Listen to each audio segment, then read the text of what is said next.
भवतु। सह नौ भुनक्तु सह वीर्यं करवावहै तेजस्विनावधीतमस्तु मा विद्विषावहै। ओम शांति शांति शांति। वैदिक जीवन पद्धति की इस कक्षा में आप सभी दर्शकों का, श्रोताओं का हृदय की गहराइयों से हार्दिक स्वागत है, अभिनंदन है। ऋग्वेद का स्वाध्याय निरंतरता से हम कर रहे हैं और यह स्वाध्याय हमारे कर्तव्यों का बोध कराता है। यह स्वाध्याय हमारी निजता का बोध कराता है। यह स्वाध्याय हमारे व्यष्टि से समष्टि के कल्याण और परस्परता से युक्त, तत्परता से युक्त, समरसता से युक्त जीवन हम कैसे जिएं, सदाचार, परोपकार, सद्व्यवहार से युक्त हमारा जीवन हो, हम कभी किसी को कष्ट देने वाले ना बने और दूसरों के अपने कष्ट हरने वाले बने, कष्ट को नष्ट करने वाले बने। ऐसा सामर्थ्य हमको इस कल्याणी वेदवाणी से मिलता है। हम जब नित्य प्रति कम से कम एक मंत्र का स्वाध्याय करते हैं तो कुछ ना कुछ हमारे मन मस्तिष्क में इसके विचार, संस्कार बन जाते हैं और वे हमारे जीवन को दिव्य बनाते हैं। पिछली कक्षा में हमने स्वाध्याय किया था कि घर में स्त्री का सर्व प्रमुख स्थान हो, और यह भारतीय परंपरा है, ऋषि परंपरा है कि हमारा जो यह जीवन है उसमें मातृत्व का बहुत बड़ा स्थान है, जो मातृशक्ति है उसका बहुत बड़ा स्थान है। इसलिए घरों में स्त्रियों का प्रमुख स्थान हो और इन्हें घर के निर्माण के लिए सब आवश्यक वस्तुएं सुलभ हों, इनका अपना संपूर्ण जीवन स्वस्थ हो। और यह प्राचीन परंपरा रही, आज भी जो बहुत प्रबुद्ध, बहुत यशस्वी जीवन जीने वाले होते हैं उनके लिए स्त्री और पुरुष में कोई भेद नहीं होता है। और हमको भी ऐसा ही व्यवहार करना चाहिए, क्योंकि सबको उस परम पिता परमेश्वर को अपना पिता और हम अपने को उसकी संतान माने।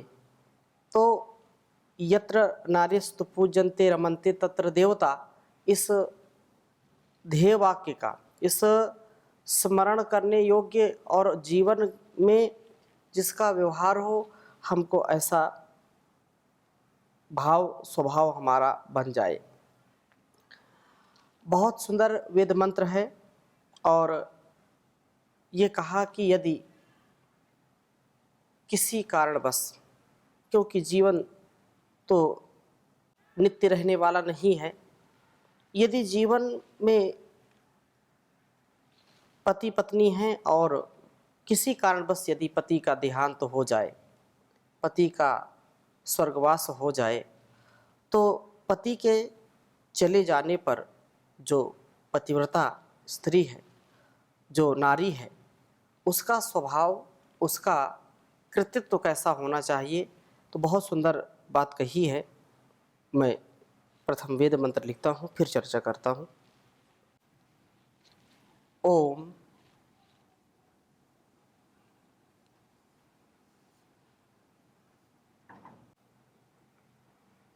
उदीर्ष्व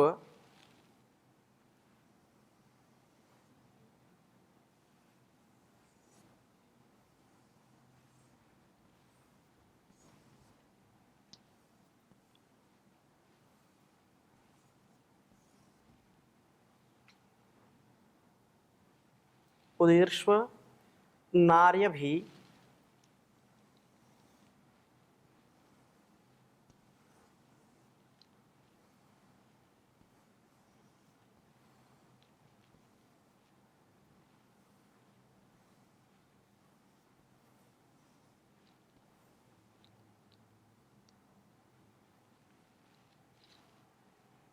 जीवलोकम।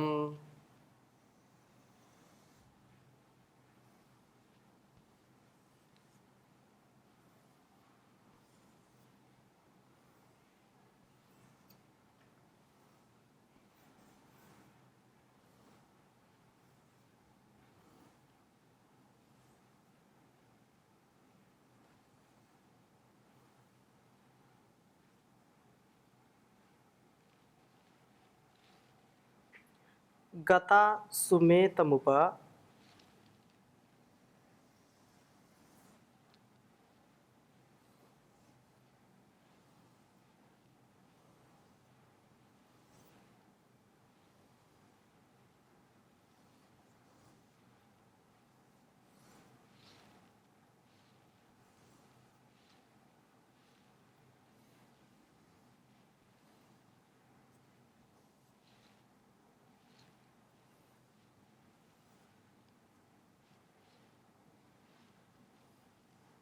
गता सुमेतमुप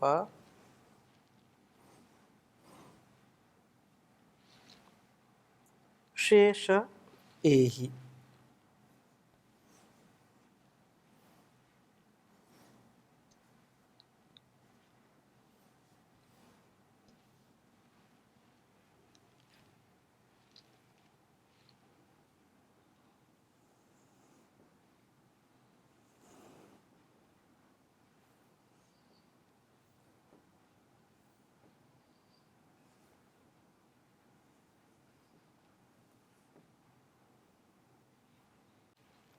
हस्ताग्राभस्य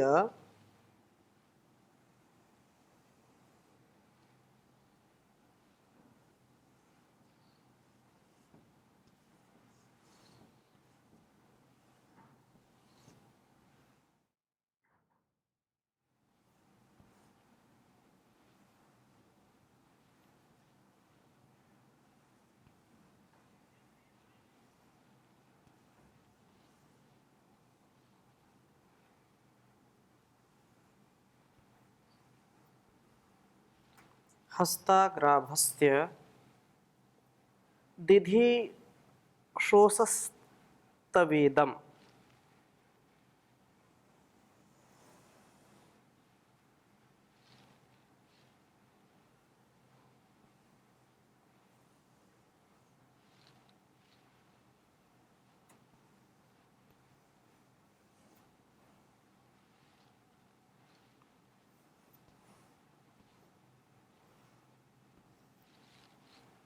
दिधिशोषस्तवेदम्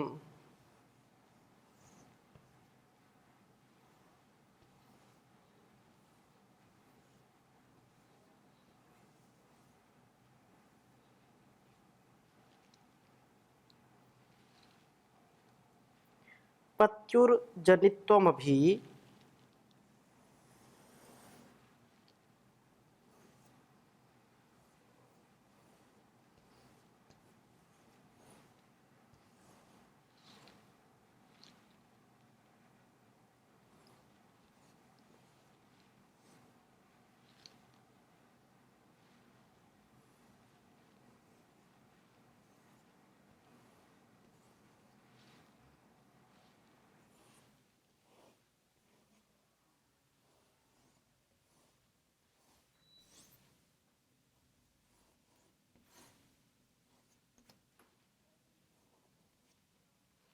जनित्वमभि संबभूथ।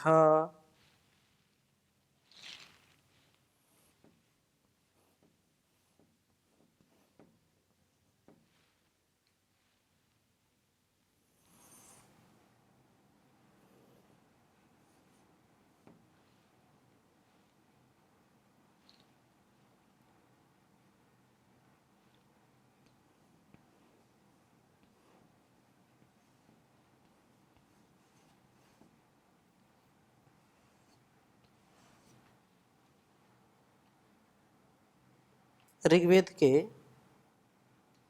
10वें मंडल के 18वें सूक्त का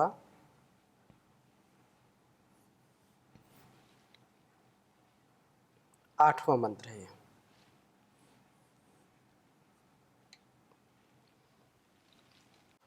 ओम उदीर्ष्वनार्यभिजीवलोकं गता सुमेतमुपशेषैः हस्तग्राभ्यस्य दिदिशोस्तवेदं पत्युर्जनित्वमभिसंबभूथ। ॐ उदीर्ष्वनार्यभिजीवलोकं गता सुमेतमुपशेषैः हस्तग्राभस्य देधिशेषोऽसस्तवेदं पत्युर्जनित्वमभिसंबभूथ। बहुत ही सुंदर वेद का यह मंत्र है और इसका भाव एक पत्नी का, एक नारी का, जो अकस्मात जिसका पति मृत्यु को प्राप्त हुआ हो, उसके लिए एक बहुत बड़ा उपदेश, इस संदेश इस वेद मंत्र के माध्यम से है। सामान्यतः पति को दीर्घजीवी होना चाहिए और सभी यही कामना करते हैं। विशेषकर जो धर्म पत्नी है वह तो अपने पति की लंबी आयु के लिए सर्वदा सर्वथा सर्वत्र प्रार्थना ही करती है और वह कभी भी जीवन में अपने पति को खोए ऐसा वह स्वप्न में भी विचार नहीं करती है।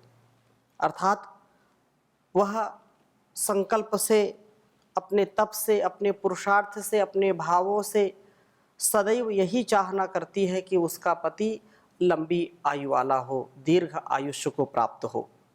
तथापि किसी के जीवन का कोई भरोसा नहीं, कब कहाँ किसका समय पूरा हो जाए या कोई दुर्घटना घट जाए किसके साथ।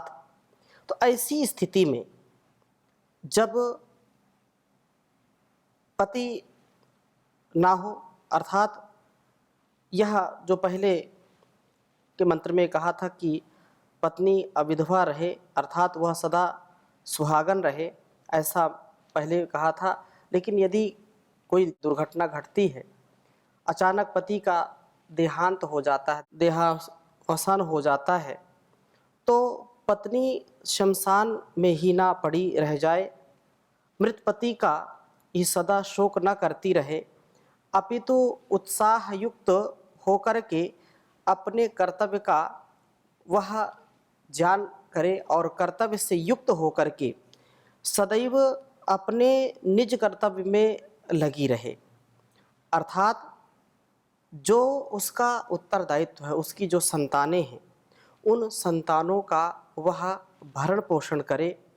पति न हो तो पत्नी का उत्तरदायित्व और कई गुना बढ़ जाता है।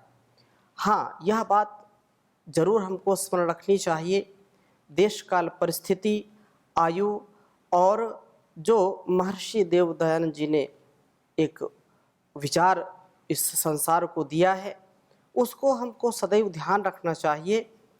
परंतु यदि संतानें हैं और उन संतानों का भरण पोषण माता नहीं करेगी तो कौन करेगा? पति नहीं है तो यह संतानों का संपूर्ण उत्तरदायित्व माता पर आता है। तो वह अपने पति की संतानों का ध्यान करते हुए शोक मोह से ऊपर उठ करके सब प्रकार से विधिवत व्यवहार युक्त जीवन जीने के लिए तत्पर हो जाए। और क्योंकि यह नारी का जीवन अत्यंत संवेदनशील और सहनशील होता है, तो वह ऐसे दुख को सहन करने का सामर्थ्य अर्जित करे और उस दुख में, उस शोक में सदा न पड़ी रहे, उससे ऊपर उठ करके उसको ना धन अरि, जो कहा नारी, जो गृह की उन्नति की कारणभूत पत्नी, अर्थात गृह लक्ष्मी इसको कहते हैं। और यदि गृह लक्ष्मी ना हो तो गृह को कौन संभालेगा, गृह को कौन उत्तम बनाएगा, गृह को कौन यशस्वी बनाएगा? घर की शोभा तो स्त्रियों से ही होती है। घर की शोभा और उसके संस्कार, बच्चों के संस्कार, बच्चों में, संतानों में वह सामर्थ्य, वह विवेक माता से ही आता है। इसलिए माता का यह कर्तव्य है कि अपने शोक को भुला करके उन संतानों का निर्माण करे, घर परिवार को उत्तमता से संभालने का प्रयास करे। यह वेद मंत्र यही उपदेश दे रहा है कि तू उदीर्ष्व, ऊपर उठ और अपने कर्तव्य में लग। इर्गतौ धातु है, तो तो घर के जो कर्तव्य हैं, घर बाहर जो भी उत्तरदायित्व मिला है उसको पूर्ण रूप से वो संपन्नता प्रदान करे। जीवलोकम अभी, इस जीवित संसार का तू ध्यान कर। जो संसार में आता है उसको जाना ही पड़ता है, परंतु अपने संबंधों में, अपने उत्तरदायित्वों में, अपने कर्तव्यों में हमको निरत रहना है, अपने कर्तव्य कभी नहीं छोड़ना है।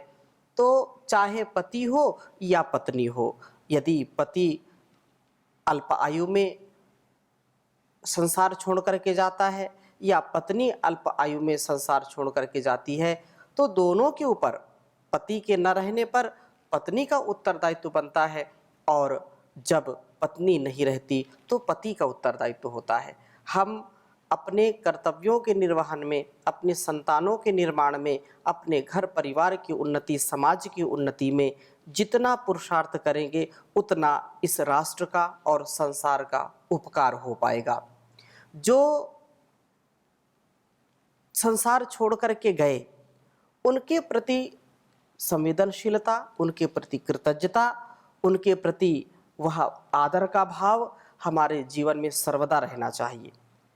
परंतु केवल शोक उनके लिए करके हम अपने इस जीवन को भी दुखी करते हैं, जीवन को भी यशस्विता के साथ नहीं जी पाते हैं, और अपने घर परिवार और संतानों का भी निर्माण नहीं कर पाते हैं। इसलिए कभी भी हमको इस जीवन में शोक, हाँ ठीक है, कुछ काल के लिए तो स्वाभाविक है, वो संवेदनशीलता, वो पीड़ा, वो करुणा वो रहती है, परंतु यह शोक हमको कमज़ोर बना देता है। इसलिए शोक में ज़्यादा दिन तक डूब करके अपने आप को और अपने घर परिवार को कभी भी दुखी नहीं करना चाहिए। इसलिए वेद मंत्र कहता है कि अब तू गतासुम गत प्राण, जो एतम, इस पति अथवा पत्नी के उपशेष समीप पड़ी न रहा, और इस प्रकार शोक से लाभ क्या होगा। ए ही उठ और घर की ओर चल, उठ अपने कर्तव्य की ओर चल, उठ अपने जीवन और जगत के कल्याण के लिए उद्यत हो। घर की सब क्रियाओं को, संसार की, समाज की जो क्रियाएं हैं, जो कर्तव्य हैं, उनसे मुख मत मोड़ो। उनसे मुख मोड़ करके कभी भी तुम्हारा उत्थान नहीं होगा। तुम उत्थान के लिए जीवन को जीते हो, तुम उत्कर्ष के लिए जीवन को जीते हो। इसलिए सुख और दुख एक सिक्के के दो पहलू हैं। जैसे प्रभात होती है, सूर्य उदय होता है और अस्त होता है, रात्रि आती है फिर दिन होता है, ऐसे ही जीवन में हमारे सुख दुख, जीवन मरण, लाभ हानि, जय पराजय, ये सब आते रहते हैं।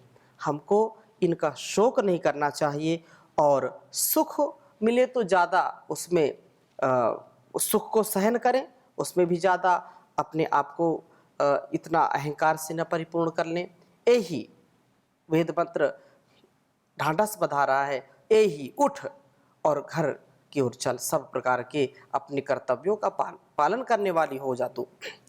हस्त ग्राभस्य, अपने हाथ ग्रहण करने वाले, दिशोहो, धारण करने वाले से जो है, अथवा जो जीवन और जगत में तेरा उत्तरदायित्व है, जो तेरी संतानें हैं, जो संतान को जन्म देकर के तूने बड़ा किया है, उसको आगे बढ़ा, अथवा तेरे गर्भ में जो संतान पल रही है उसका ध्यान रख।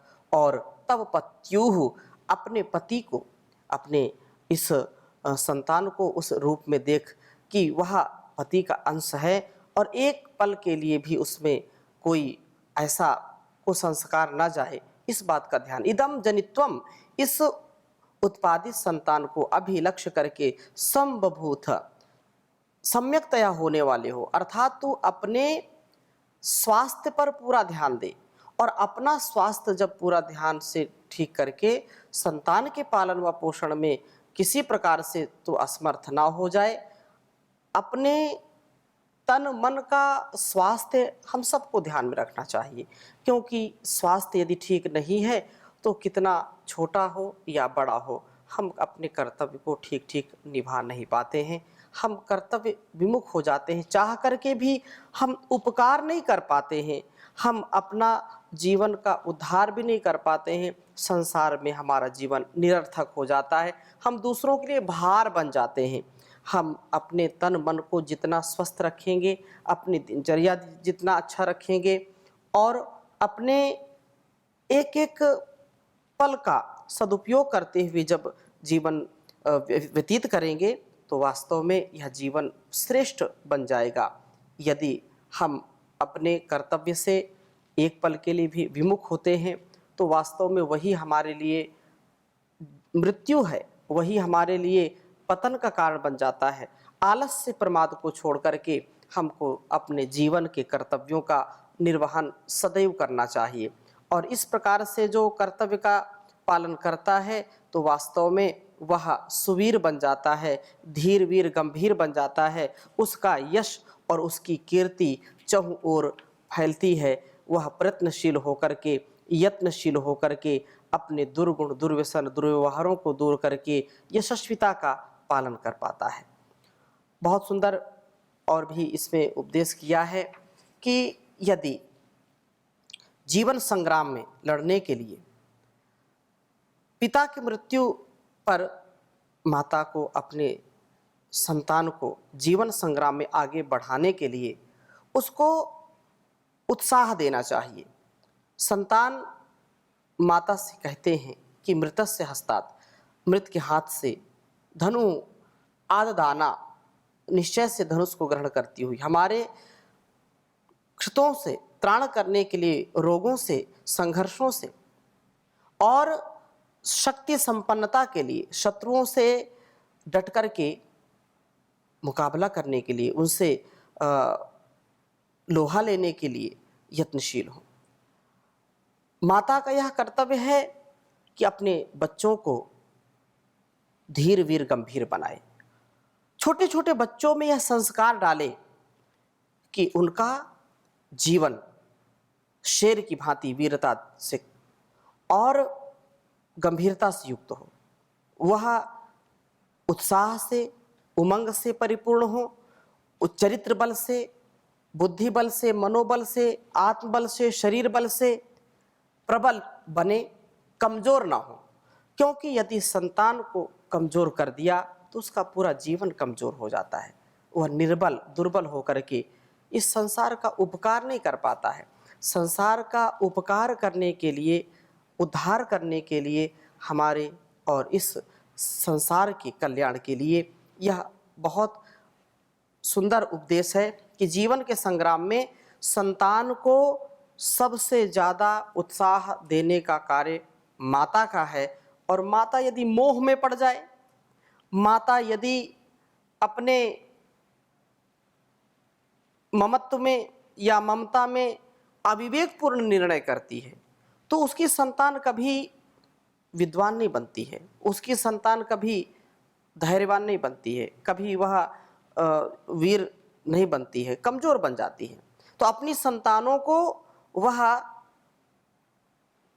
क्षत्रिय जैसा बनाए और पांडित्य उनके जीवन में हो तो बुद्धि से युक्त करे, उनको अंदर के शत्रुओं को और बाहर के शत्रुओं को कैसे पराजित किया जाता है इसका भी ज्ञान माता देती है कि अंदर अपने काम, क्रोध, लोभ, मोह, ईर्ष्या, द्वेष को कैसे वह दूर करे। वह संतान का उत्कर्ष करने वाली माँ होती है।